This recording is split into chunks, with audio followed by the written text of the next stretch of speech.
Hi, I'm Josh Ozarski, and you're watching eHow.com.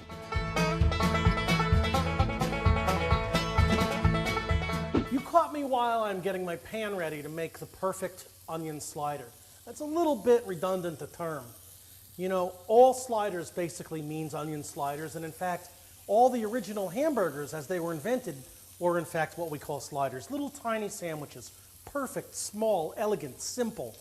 Meat, soft, squishy bun, onion, a little bit of cheese, some salt for sure, and that's it.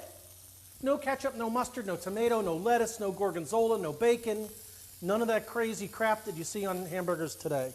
No, this is a purist's burger. But before I can get it ready, I had to take a little bit of this delicious 80-20 ground chuck. I had to cook it in this pan. Now, did I do that because I wanted a snack? Yes. However, what I really wanted to do here was to get myself some nice grease ready. I wanted this pan to be ready to receive a little piece of meat, very small, that has to brown very quickly and then absorb and be suffused with all the sweetness of onions and the magic elixir that is onion water. So, how do we do it? We take a little bit of this freshly ground 80-20 ground chuck from the supermarket, roll it into a ball, and we have one perfectly formed meatball. It's going to be squished a little bit. It's going to be then salted like so, and it's going to be salted with kosher coarse salt because that is going to turn into a nice crust. If I put the regular table salt on it, what would happen? The table salt would dry it out, would pull all the juice out of it, it would become a hamburger mummy. We can't have that. So, I've got a pretty hot pan now. I've got my bun ready. The regular soft squishy bun, unseeded. Whatever the cheapest, worst, low-grade squishy bun is, that's the one you get because the squishier the better, the more insubstantial. The bun should be totally an invisible vehicle like Wonder Woman's plane. You shouldn't be able to detect it at all when you eat it. So, I take this meat and I'm going to drop it into this pan, which is wicked hot, and I think that I might put a little bit of butter in the pan ahead of time. I've already got it greased up from other hamburgers, but I don't know, I like those milk solids in the butter, you know, there's something that I feel helps it crust up a little bit better. Now, the burger patty is going to drop, flop, and get pressed. How does this work?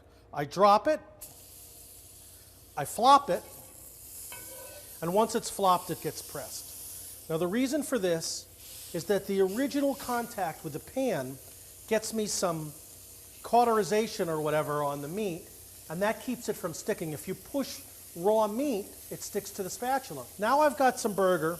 It's cooking in a pan. It's nice and salty. The pan is hot. The meat is sizzling. What I need to do now is to put a little bit of onions and onion water in. So, I have some onions here.